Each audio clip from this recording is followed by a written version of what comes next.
Dear Dragoslav, Minister of Sport, Crna Gora, dear Jovica, President of Judo Federation, Crna Gora, Montenegro, dear distinguished guests,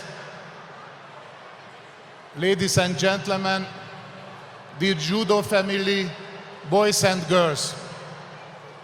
On behalf of the Judo Federation, European Judo Union, it's a great pleasure to welcome you in Podgorica 2025 Senior European Championships. I would like special thanks all of you. First of the government of Montenegro,